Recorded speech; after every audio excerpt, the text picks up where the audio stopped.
മാന്യ പ്രേക്ഷകർക്ക് നമസ്കാരം. ഇസ്രായേൽ ഹിസ്ബുള്ള വിഷയത്തിൽ വെടിനിർത്തൽ നിലനിൽക്കെ തന്നെ ഹിസ്ബുള്ള ചെറ്റത്തരം ചെയ്തിരിക്കുന്നു എന്ന് തന്നെയാണ് അന്താരാഷ്ട്ര മാധ്യമങ്ങളിലൂടെയൊക്കെ തന്നെ ലേറ്റസ്റ്റ് ആയിട്ട് റിപ്പോർട്ടുകൾ പുറത്തു വന്നുകൊണ്ടിരിക്കുന്നത്. സിറിയയിൽ വെച്ചിട്ടാണ് ഹിസ്ബുള്ള ഭീകരര് ചെറ്റത്തരം ചെയ്തിരിക്കുന്നത്. നമുക്കറിയാം, വെടിനിർത്തലുമായി ബന്ധപ്പെട്ട് ഒരു തരത്തിലുള്ള ആയുധ കടത്ത്, അതേപോലെ തന്നെയുള്ള നിരോധിത മേഖലയിലേക്ക് ഹിസ്ബുള്ള ഭീകരർ എത്തുക, അത്തരം ഒരുപാട് കാര്യങ്ങൾ മുന്നോട്ട് വെച്ചുകൊണ്ടാണ് വെടിനിർത്തൽ ഇസ്രായേൽ ഹിസ്ബുള്ള കരാറ് എന്നുള്ളതാണ് സകല ആളുകൾക്കും അറിയാവുന്നതുമാണ്. ഇതൊക്കെ തന്നെ ലംഘിച്ചുകൊണ്ട് ഹിസ്ബുള്ള ഭീകരർ ലബനാൻ സിറിയ അതിർത്തിയിലെ സിറിയയിലെ പ്രധാനപ്പെട്ട ആയുധ കേന്ദ്രങ്ങളിലേക്ക് ഹിസ്ബുള്ള ഭീകരര് വലിയ രീതിയിൽ ആയുധങ്ങൾ ശേഖരിക്കൽ തുടങ്ങിയിരിക്കുന്നു. അത് കൃത്യമായിട്ട് ഇസ്രായേൽ തിരിച്ചറിഞ്ഞു. അത്തരം ആയുധ കേന്ദ്രങ്ങളിലേക്കൊക്കെ തന്നെ വലിയ രീതിയിലുള്ള ആക്രമണമാണ് ഇസ്രായേലിന്റെ വ്യോമസേന നടത്തിയിട്ടുള്ളത്. വലിയ രീതിയിൽ തന്നെ ഈ സിറിയ ലബനാൻ അതിർത്തിയിലെ സിറിയയിലെ ഹിസ്ബുള്ള ശേഖരിച്ചുകൊണ്ടിരിക്കുന്ന ആയുധ ഡിപ്പോകൾ നിരവധി തകർത്തു എന്ന് കൃത്യമായിട്ട് അന്താരാഷ്ട്ര മാധ്യമങ്ങളിലൂടെയൊക്കെ തന്നെ വാർത്തകൾ വന്നുകൊണ്ടിരിക്കുന്നുണ്ട്. ഹിസ്ബുള്ള ഭീകരര് കൊല്ലപ്പെടുകയും ചെയ്തിട്ടുണ്ട്. അല്ല, ഈ വെടിനിർത്തലിലൊക്കെ തന്നെ ഈ ഹിസ്ബുള്ള ഭീകരർ എത്തിയത് തന്നെ ഇനിയും ആരുടെയും ജീവൻ പോവാതിരിക്കാനാണ്. എന്നാലൊന്ന് അടങ്ങി നിന്നൂടെ? അവര് വീണ്ടും ആയുധങ്ങൾ ശേഖരിക്കൽ തുടങ്ങി. അതിന് നല്ല ഒന്നാം തരം പണി തന്നെ ഇസ്രായേല് കൊടുക്കുകയും ചെയ്തിട്ടുണ്ട്. ഹിസ്ബുള്ള ഭീകരരൊക്കെ കരുതിയിട്ടുള്ളത് ഈ തെക്കൻ ലബനാനിൽ, അതായത് ഹിസ്ബുള്ളയുടെ ശക്തി കേന്ദ്രങ്ങളിലേക്ക് മാത്രമേ ഇസ്രായേലിന്റെ കണ്ണെത്തൂ. അതുകൊണ്ട് തന്നെ സിറിയയിൽ ആയുധ ശേഖരണം ഒക്കെ തുടങ്ങാമെന്ന് കരുതിയിട്ട് ഈ ലബനാൻ സിറിയ അതിർത്തി പ്രദേശത്ത് വലിയ രീതിയിലായിരുന്നു ഹിസ്ബുള്ള ഭീകരര് ആയുധങ്ങളൊക്കെ തന്നെ ശേഖരിക്കല് തുടങ്ങിയിട്ടുണ്ടായിരുന്നത്. ഈ ആയുധ ഡിപ്പോകളൊക്കെ തന്നെ ഇസ്രായേൽ തകർത്തത് ഇറാനും നല്ല ഒന്നാം തരം പണി തന്നെയാണ് ഇതിലൂടെ കിട്ടിയിട്ടുള്ളത്. കാരണം മറ്റൊന്നുമല്ല, നമുക്കറിയാം ലബനാൻ ഇറാൻ ഡിസ്റ്റൻസ് എന്ന് പറയുന്നത്, ദൂരപരിധി എന്ന് പറയുന്നത് 2000 കിലോമീറ്ററാണ്. 2000 കിലോമീറ്ററിലും അധികമാണ് ലബനാനിൽ നിന്ന് ഈ പറയുന്ന ഇറാനിലേക്ക് എത്തുക എന്നുള്ളത്. അതുകൊണ്ട് ഇറാനിൽ നിന്ന് ആയുധങ്ങൾ നേരിട്ട് ആദ്യം എത്തിക്കുന്നത് സിറിയയിലേക്ക്, ഹിസ്ബുള്ളക്ക് വേണ്ടിയിട്ടുള്ള ആയുധങ്ങൾ ആദ്യഘട്ടത്തിൽ സിറിയയിലേക്കാണ് ഇറാൻ എത്തിക്കാറുള്ളത്. എന്നിട്ട് സിറിയയിലെ ആയുധ ഡിപ്പോകളിൽ കൃത്യമായിട്ട് ശേഖരണം നടത്തിയിട്ട് അവിടെ നിന്നാണ് ഹിസ്ബുള്ളക്ക് ലബനാൻ സിറിയ അതിർത്തിയിലൂടെ എത്തിക്കാറുള്ളത്.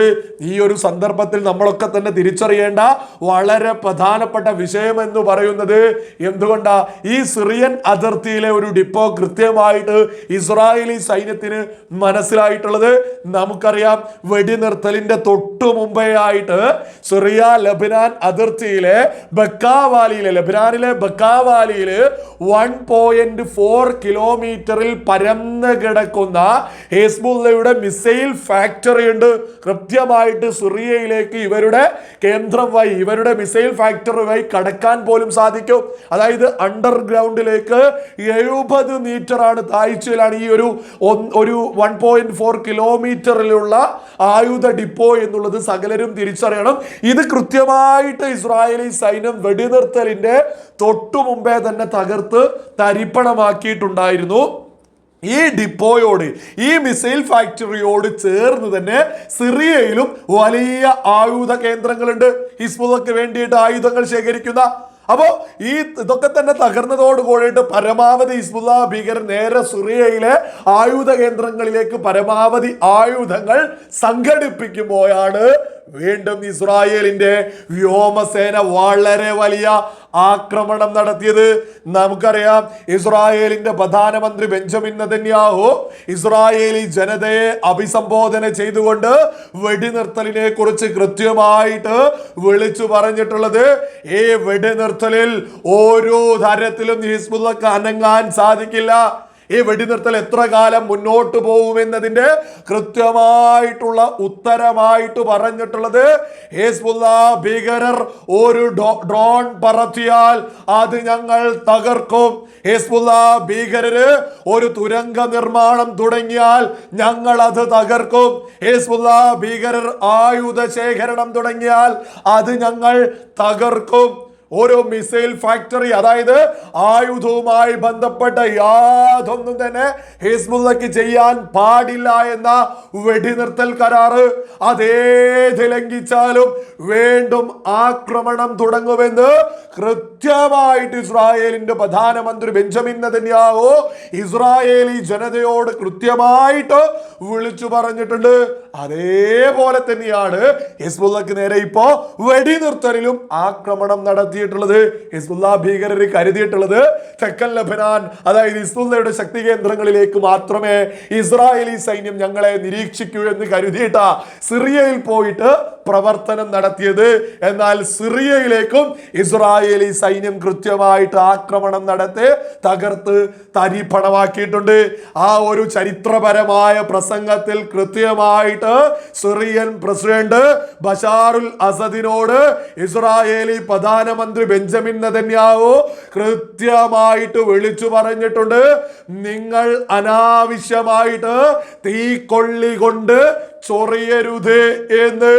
അപ്പോ സിറിയയിലേക്ക് പോലും അത് കൃത്യമായിട്ട് ഇസ്രായേലി പ്രധാനമന്ത്രി സിറിയയുടെ പ്രസിഡന്റിന് കൃത്യമായിട്ട് മുന്നറിയിപ്പ് കൊടുത്തതാണ്. നിങ്ങൾ ഏത് തരത്തിലും ഇസ്രായേലിനെതിരെ ആക്രമണം നടത്തുന്നവരെ സഹായിച്ചാൽ ഞങ്ങൾ സിറിയയിലേക്ക് ആക്രമണം നടത്തുമെന്നുള്ള കൃത്യമായ സൂചന പ്രസംഗത്തിൽ കൃത്യമായിട്ട് പ്രഖ്യാപിച്ചിട്ടുണ്ട്.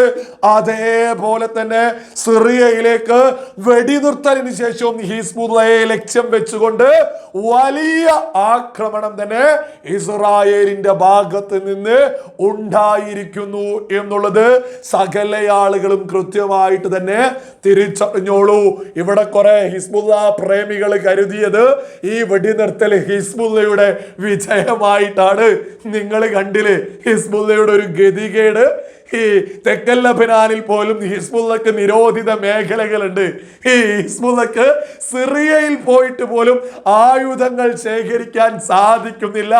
ഇത്രത്തോളം ഗതികെട്ട ഒരു അവസ്ഥ ഹിസ്ബുള്ളയുടെ ചരിത്രത്തിൽ ഹിസ്ബുള്ളക്ക് ഉണ്ടായിട്ടുണ്ടോ എന്നുള്ളത് ഓരോ ഹിസ്ബുള്ള പ്രേമികളും ഒന്ന് ചിന്തിച്ചു നോക്കൂ.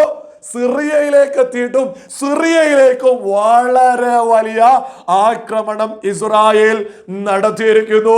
ഒരു കാര്യം ഏതായാലും വളരെ വ്യക്തമാണ്, ഓരോ ഹിസ്ബുള്ള ഭീകരരെയും ഇസ്രായേലി സൈനിക സംവിധാനങ്ങൾ നിരീക്ഷിച്ചുകൊണ്ടിരിക്കുകയാണ്.